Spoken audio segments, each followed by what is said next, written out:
Hello, Namaste. Welcome to my BS Square YouTube classes. Let's start another case at shorts, that is stomatal opening.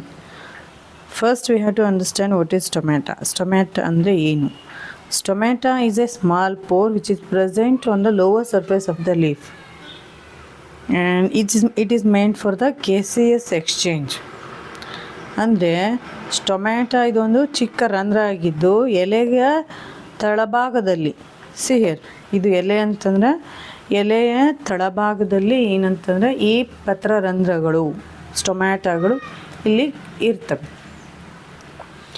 ಈ ಸ್ಟೊಮ್ಯಾಟದ ಒಂದು ಸ್ಟ್ರಕ್ಚರನ್ನು ನಾವು ನೋಡಿದರೆ ಇದು ಎರಡು guard ಸೆಲ್ಸಿಂದ ಸರೌಂಡ್ ಆಗಿರುತ್ತೆ. This is stomata and these are called as the guard cells. Next ಇದು ಯಾವುದಕ್ಕೆ ಮೇನ್ ಇದ್ರ ಕೆಲಸ ಏನಂತಂದ್ರೆ ಗ್ಯಾಸಿಯಸ್ ಎಕ್ಸ್ಚೇಂಜ್ ಮಾಡೋದು. ಯಾವ್ಯಾವಪ್ಪ only CO2 and O2. CO2 ಮತ್ತು O2 ಗ್ಯಾಸಸ್ಗಳನ್ನು ಎಕ್ಸ್ಚೇಂಜ್ ಮಾಡೋದೇ ಈ ಸ್ಟೊಮ್ಯಾಟದ ಕೆಲಸ.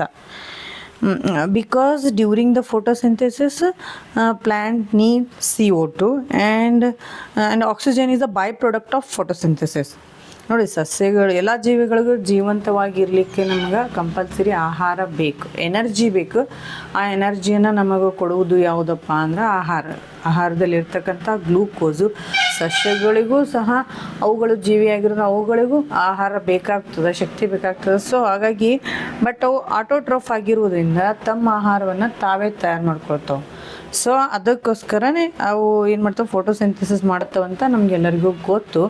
ಆ ಫೋಟೋಸಿಂಥಸಿಸ್ ಮಾಡಬೇಕಾದ್ರೆ ಫೋಟೋಸಿಂಥಸಿಸಲ್ಲಿ ಏನು ರೆಡಿ ಆಗತ್ತೆ ನಮ್ಗೆ, ಗ್ಲೂಕೋಸ್ C6H12O6 ಗ್ಲೂಕೋಸ್ ನಮಗೇನಪ್ಪ ಅಂತಂದ್ರೆ ಸಸ್ಯಗಳು ರೆಡಿ ಮಾಡ್ತಕ್ಕಂಥ ಆಹಾರ. ಇದರೊಳಗೆ ಫೋಟೋಸಿಂಥಸಿಸ್ ಒಳಗೆ ರೆಡಿ ಮಾಡ್ತಕ್ಕಂಥ ಆಹಾರ ಗ್ಲೂಕೋಸ್ ರೂಪದಲ್ಲಿರುತ್ತೆ. ಈ ಗ್ಲೂಕೋಸನ್ನು ತಯಾರು ಮಾಡಲಿಕ್ಕೆ ಈ ಸಸ್ಯಕ್ಕೆ ಏನು ಬೇಕಂದ್ರೆ ಮೇನ್ಲಿ ಕಾರ್ಬನ್ ಡೈಆಕ್ಸೈಡ್ ಬೇಕು. ಸೊ ಆಮೇಲೆ ಏನಪ್ಪ ಅಂತಂದರೆ ಈ ಫೋಟೋಸಿಂಥಸಿಸ್ ನಂತರ O2 ಆಕ್ಸಿಜನ್ ಆಗಿರುತ್ತೆ, ಬೈ ಪ್ರಾಡಕ್ಟಾಗಿ ಹೊರಗೆ ಬರುತ್ತೆ. ಸೊ ಈ ಕಾರ್ಬನ್ ಡೈಆಕ್ಸೈಡನ್ನು ಸಸ್ಯಗಳು ದೇಹದ ಒಳಗಡೆ ತೆಗೆದುಕೊಳ್ಬೇಕು ಫೋಟೋಸಿಂಥಸಿಸ್ ಮಾಡಲಿಕ್ಕೆ. ನಂತರ ಆಮ್ಲಜನಕವನ್ನು ಸಹ ಹೊರಗಡೆ ಬಿಡಬೇಕು, ಯಾಕಂತಂದ್ರೆ ಅದು ಬೈ ಪ್ರಾಡಕ್ಟ್ ದೇಹದೊಳಗೆ ಇಟ್ಕೊಳ್ಳಿಕ್ಕೆ ಆಗೋದಿಲ್ಲ. ಇದು ಏನಪ್ಪ ಅಂತಂದ್ರೆ ಫೋಟೋಸಿಂಥಸಿಸ್ ಮಾಡುವಾಗ. ಇನ್ನು ರೆಸ್ಪಿರೇಷನ್ ಮಾಡುವಾಗ ನಮಗೆಲ್ಲರಿಗೂ ತಿಳಿದಂಗೆ ಸಸ್ಯಗಳು ಸಹ ರೆಸ್ಪಿರೇಷನ್ ಮಾಡಲೇಬೇಕು. ಯಾಕೆ, ಬಿಕಾಸ್ ಅವಕ್ಕೂ ಎನರ್ಜಿ ಬೇಕು, ಲೈಫ್ ಲೀಡ್ ಮಾಡಲಿಕ್ಕೆ ಎನರ್ಜಿ ಬೇಕಂದಮೇಲೆ ಗ್ಲೂಕೋಸಲ್ಲಿ ಏನಾಗಬೇಕು, ದಹನ ಆಗಲೇಬೇಕು, ಬರ್ನ್ ಆಗಬೇಕು. ಅದಕ್ಕೆ ಒಂದು ಸಾಕಷ್ಟು ಪ್ರೊಸೆಸ್ ಅದಾವೆ. ಅವಕ್ಕನ್ನ ನಂತರ ನೋಡೋಮು ಗ್ಲೈಕೋಲೈಸಿಸು, ಕ್ರ್ಯಾಬ್ ಸೈಕಲು ಅಂಥೇಳಿ ಈ ಒಂದು ಪ್ರೊಸೆಸ್ಗಳಲ್ಲಿ ತಯಾರಾಗ್ತಕ್ಕಂತಹ ಎನರ್ಜಿನ ಸಸ್ಯಗಳು ಉಪಯೋಗ ಮಾಡಿಕೊಂಡು ಬದುಕ್ತವೆ. ಬಟ್ ಒನ್ ಡಿಫ್ರೆನ್ಸ್ ಏನು, ಅವು ತಮ್ಮ ಆಹಾರವನ್ನು ತಾವೇ ತಯಾರು ಮಾಡ್ಕೊಳ್ತವೆ. ಅದಕ್ಕೋಸ್ಕರನೇ ಆ ಆಹಾರವನ್ನು ತಯಾರು ಮಾಡಲಿಕ್ಕೆ ಬೇಕಾಗ್ತಕ್ಕಂತಹ ಕಚ್ಚಾ ವಸ್ತುಗಳನ್ನು, ರಾ ಮಟೀರಿಯಲ್ಸ್ಗಳನ್ನು ಅವು ತೆಗೆದುಕೊಳ್ತಾವೆ.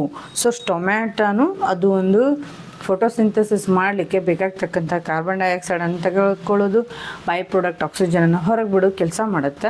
ಪ್ಲಸ್ ಉಸಿರಾಟ ಮಾಡಬೇಕಾದ್ರೆ, ರೆಸ್ಪಿರೇಷನ್ ಮಾಡಬೇಕಾದ್ರೆ ಏನಪ್ಪ ಅಂತಂದ್ರೆ ಆಕ್ಸಿಜನನ್ನು ತೆಗೆದುಕೊಂಡು O2 ತೆಗೆದುಕೊಂಡು ಕಾರ್ಬನ್ ಡೈಆಕ್ಸೈಡನ್ನು ಹೊರಗೆ ದೇಹದಿಂದ ಹೊರಗೆ ಹಾಕ್ತಾವೆ ಸಸ್ಯಗಳು. ಈ ಕಾರ್ಯವನ್ನು ಸಹ ನಮ್ಮ ಈ ಸ್ಟೊಮ್ಯಾಟಾನೇ ಮಾಡುತ್ತೆ ಸಸ್ಯಗಳಲ್ಲಿ. ಲೈಕ್ ನಮ್ಮ ಮೂಗು ಯಾವ ರೀತಿ ಅಲ್ಲ ಲೈಕ್ ಅದು. ಸೊ ಈ ರೀತಿ ಸ್ಟೊಮ್ಯಾಟ ಏನಪ್ಪ ಅಂದ್ರೆ ಮುಖ್ಯವಾಗಿ ಸ್ಟೊಮ್ಯಾಟದ ಕೆಲಸ ಏನಂತಂದ್ರೆ ಗ್ಯಾಸಿಯಸ್ ಎಕ್ಸ್ಚೇಂಜ್. ಇನ್ನು ಈ ಒಂದು ಸ್ಟೊಮ್ಯಾಟ ಓಪನಿಂಗ್ ಮತ್ತು ಕ್ಲೋಸಿಂಗ್ ಯಾವ ರೀತಿ ಆಗುತ್ತೆ ಪ್ರೊಸೆಸ್ಸನ್ನು ತಿಳ್ಕೊಳ್ಳೋಣ.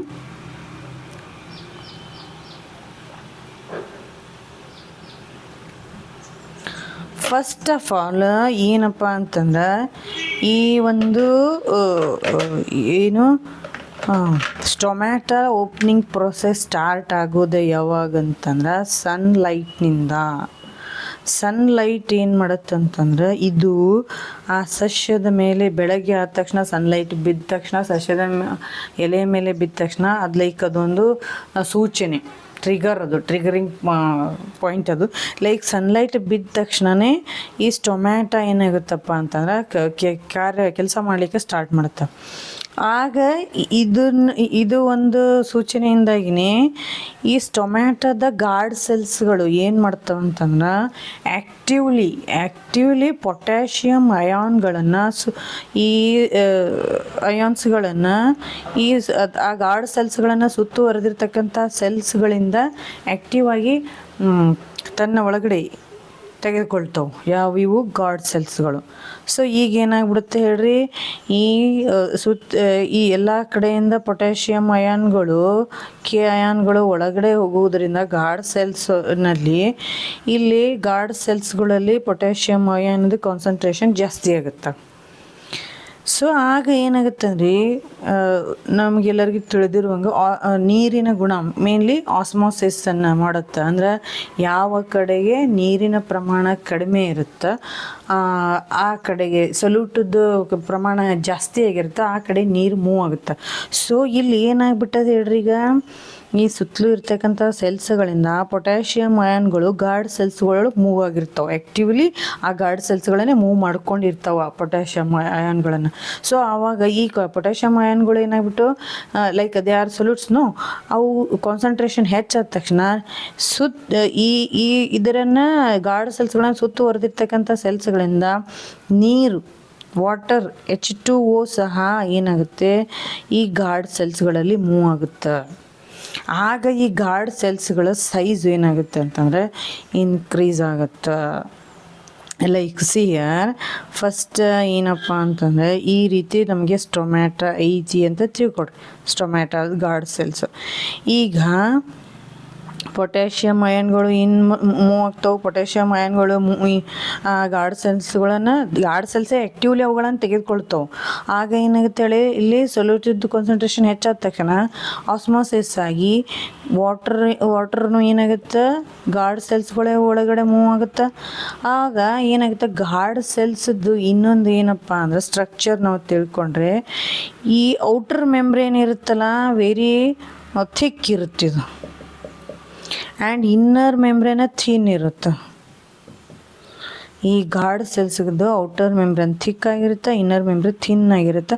ಸೊ ಯಾವಾಗ ವಾಟರ್ ಇನ್ವರ್ಡ್ಲಿ ಮೂವ್ ಆಗುತ್ತಲ್ಲ ಆಗ ಇವೆರಡು ಏನಾಗ್ತವೆ ಅಂತಂದ್ರೆ ಈ ಔಟರ್ದು ಮೆಂಬ್ರೇನ್ ಥಿಕ್ ಆಗಿರೋದ್ರಿಂದ ಇದು ಔಟ್ವರ್ಡ್ಲಿ ಮೂವ್ ಆಗ್ಲಿಕ್ಕೆ ಸ್ಟಾರ್ಟ್ ಆಗುತ್ತೆ. ಇದು ಔಟ್ವರ್ಡ್ಲಿ ಮೂವ್ ಆಗಕ್ಕೆ ಸ್ಟಾರ್ಟ್ ಆದ ತಕ್ಷಣ ಈ ರೀತಿ ಇಲ್ಲಿ ಪೋರ್ ಫಾರ್ಮೇಷನ್ ಆಗುತ್ತೆ.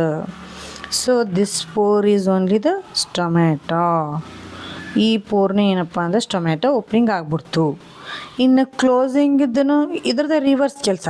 ಪೊಟ್ಯಾಷಿಯಮ್ ಅಯಾನ್ಗಳೆಲ್ಲನೂ ಔಟ್ವರ್ಡ್ ಮೂವ್ ಆಗ್ತಾವೆ. ಔಟ್ವರ್ಡ್ ಮೂವ್ ಆದ ತಕ್ಷಣ ಏನಾಗ್ತವೆ ವಾಟರು ಔಟ್ವರ್ಡ್ ಮೂವ್ ಆಗುತ್ತೆ. ಆಟೋಮೆಟಿಕ್ಕಾಗಿ ಏನಾಗ್ಬಿಡ್ತು ಮತ್ತು ಇದೆಲ್ಲನದು ಫ್ಲ್ಯಾಟ್ ಆಗಿಬಿಡ್ತಾವೆ. ಸೊ ಈ ರೀತಿಯಾಗಿ ಟೊಮ್ಯಾಟೊ ಓಪನಿಂಗ್ ಮತ್ತು ಕ್ಲೋಸಿಂಗ್ ಕೆಲಸವನ್ನು ಮಾಡುತ್ತೆ. ಅರ್ಥ ಆಯ್ತಾ? ಮೇನ್ಲಿ ಇಲ್ಲಿ ಪೊಟ್ಯಾಷಿಯಮ್ ಅಯಾನ್ಗಳ ಲೈಕ್ ಕಿತಾಪತಿ ಪೊಟ್ಯಾಷಿಯಮ್ ಅಯಾನ್ಗಳು ಮಾಡ್ತಕ್ಕಂತಹ ಮೇನ್ ಕೆಲಸದಿಂದಾಗಿಯೇ ವಾಟರ್ದು ಆಸ್ಮೋಸಿಸ್ ಆಗುತ್ತೆ. ಅದರಿಂದನೇ ಈ ಟೊಮ್ಯಾಟೊ ಓಪನಿಂಗ್ ಮತ್ತು ಕ್ಲೋಸಿಂಗನ್ನು ಮಾಡ್ತಾವು.